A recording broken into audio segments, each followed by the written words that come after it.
Hai, di titik ini ternyata makin kita dewasa itu kan kita makin mau gitu loh buat nyari tahu apa sih sebenarnya yang kita rasain. Terus kenapa ya pola yang terjadi itu selalu berulang-ulang dan seperti kehidupan kita itu nggak lepas dari kejadian yang itu saja. Padahal kan sebenarnya kita nggak mau gitu kejadian yang nggak kita inginkan itu terjadi berulang, berulang, berulang, dan berulang. Sebenarnya banyak hal sih yang mau aku share, tapi mungkin perlahan-lahan ya.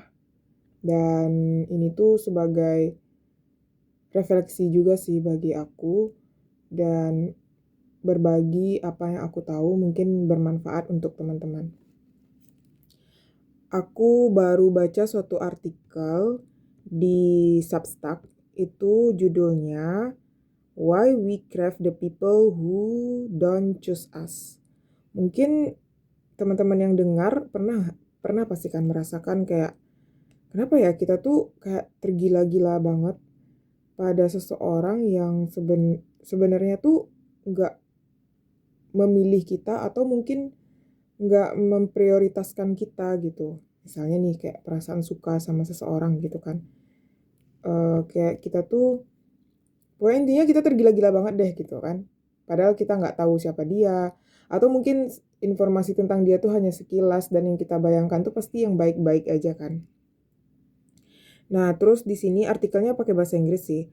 Nah, dan aku untuk lebih jelasnya tuh aku artikan di ChatGPT biar kayak apa ya, dapat gitu loh feel-nya. Nah, jadi katanya di artikel ini kayak misalnya gini, seseorang misalnya ada seseorang nih yang kita suka. Terus kita ngirim ke dia tuh pesan kan. Terus dia balas pesannya tuh lama. Seharusnya kan kalau kita pikir-pikir ya logika sehat kita atau misalnya ada kayak kita cerita gitu kan atau teman kita gitu. Teman kita itu cerita ke kita. Pasti kita dari sisi luar itu kan kita kesal kan. Kok kita udah effort, kita udah mau ngirim pesan tapi dia balasnya lama.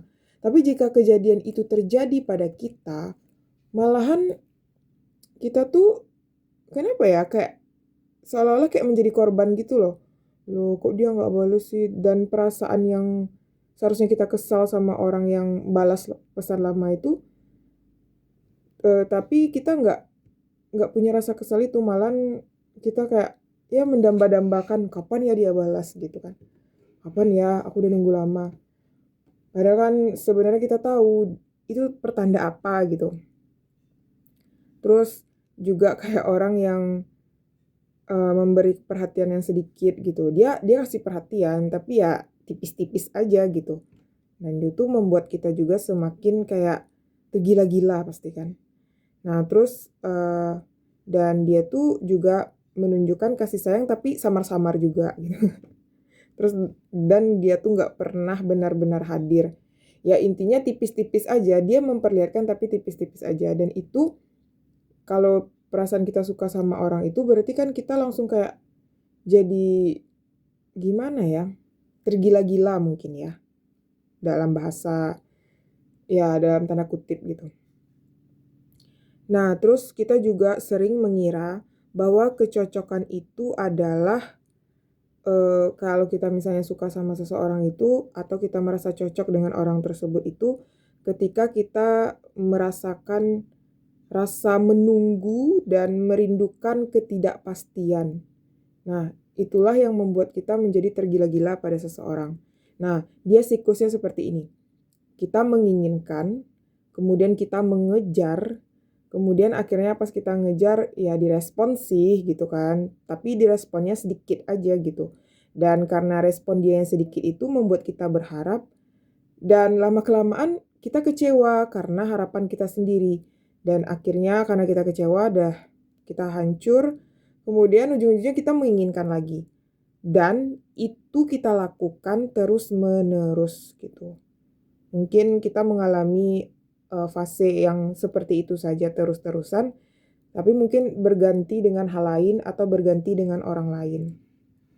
Nah, dan kalau misalnya orang yang menjadi objek keinginan itu biasanya bukan orang yang benar-benar jahat. Mereka mungkin hanya tidak tersedia secara emosional.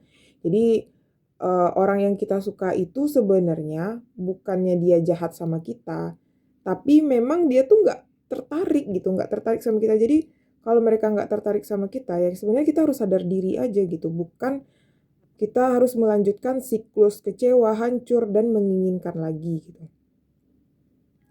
Terus katanya di sini juga, kalau misalnya mereka memberikan sedikit kehadiran, sedikit kasih sayang, kemudian cukup untuk membuat kita bertahan, tetapi tidak cukup untuk membuat kita merasa aman. Nah, kan sering sekali kan kita merasakan itu.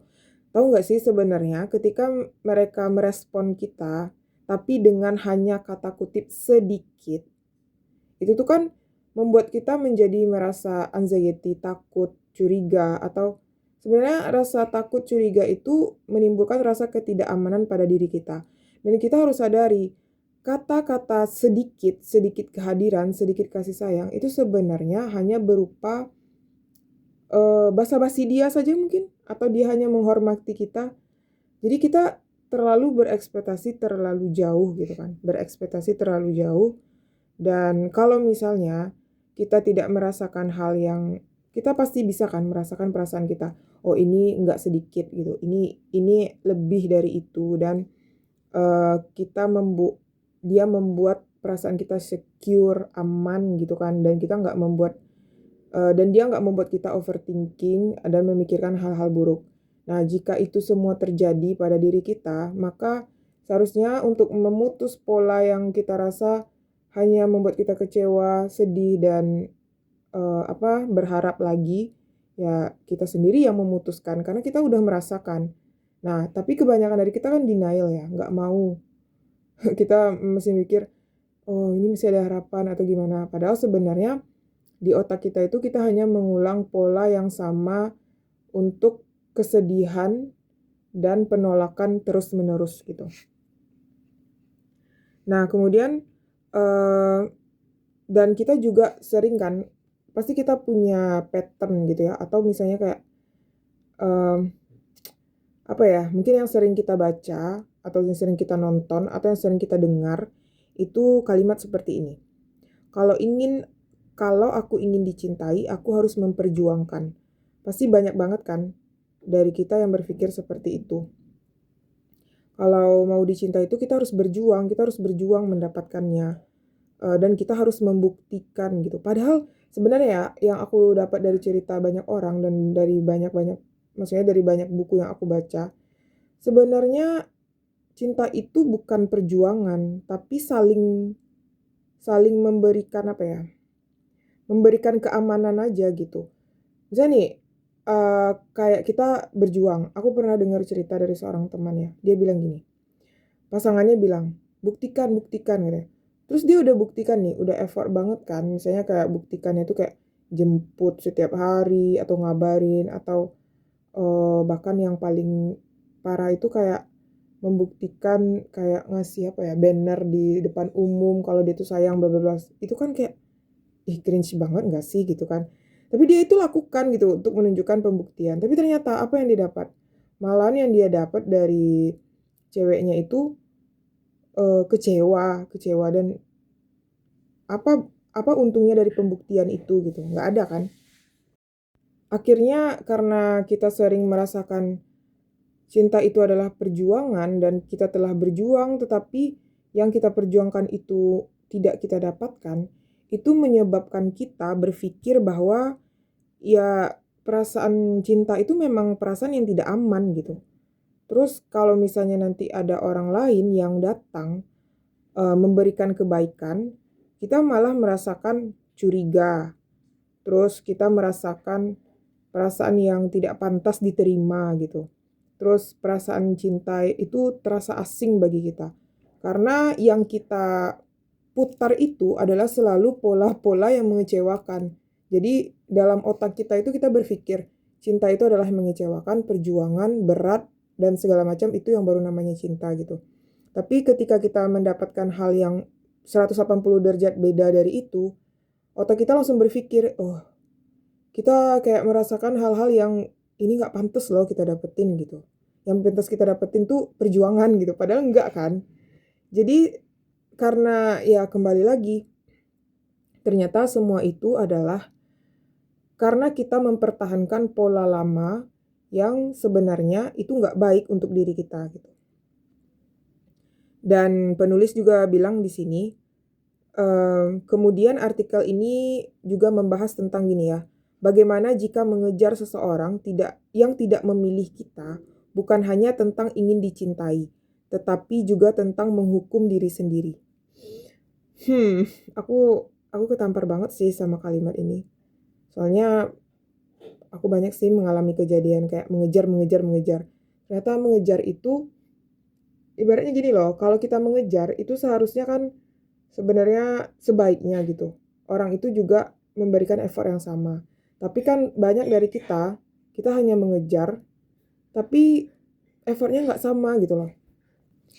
Kadang-kadang kan kita udah bertahan, kita udah berusaha bertahan, dan karena pengejaran kita itu yang kayak ya udahlah aku udah mengejar dan aku akan bertahan, mungkin sedikit lagi akan aku dapatkan. Terus aku sudah mencintainya lebih dari apapun, aku sudah membuktikannya dari apapun. Sehingga identitas di dalam diri kita itu adalah sebagai selalu berjuang demi cinta. Tapi sebenarnya kalau suatu hari itu kan kalau ada nih suatu hari, ada orang yang benar-benar datang kepada hidup kita, diri kita, dan memberikan cinta yang kita inginkan, lalu pasti otak kita tuh akan berpikir seperti ini, "Wah ini, apa ya, mmm, ini perasaan ini tuh beda loh dari sebelumnya," gitu. Yang sebelumnya selalu memperjuangkan, tapi ini kayak datang dengan effortless gitu. Dan aku nggak menderita, dan otak kita tuh berpikir, ini bukan kamu." Karena sesuatu hal yang sering terjadi di dalam otak kita itu kan kalau misalnya selalu berulang-berulang dan kita mau merubah, kebiasaan itu, pasti otak kita selalu melawan gitu, melawan menjelang, itu terbiasa.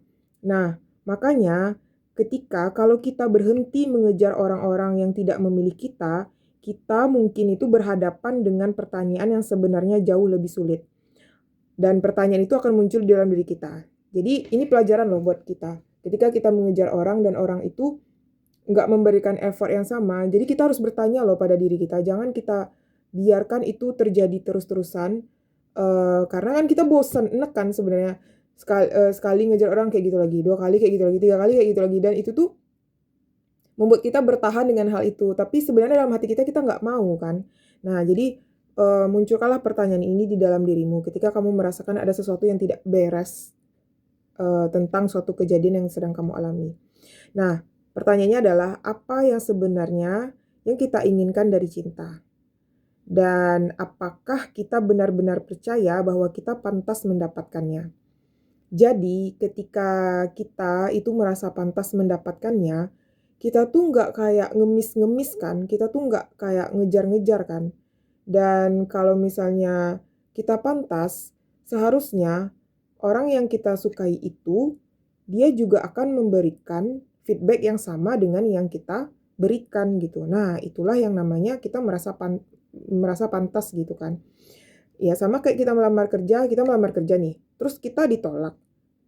Terus apakah kita masih mengemis-ngemis? Enggak kan? Nah, tapi kalau misalnya kita melamar kerja, diterima orang, dan orang itu memberikan feedback yang sama kepada kita, dan kita pun juga mau menerimanya, nah itulah yang dinamakan dengan saling saling menguntungkan, bukan hanya satu sisi aja yang merasa terintimidasi gitu ya, atau gimana ya kalau kita mengatakannya, ya merasa hancur gitu kan. Kalau kita merasa hancur ya berarti itu bukan cinta gitu.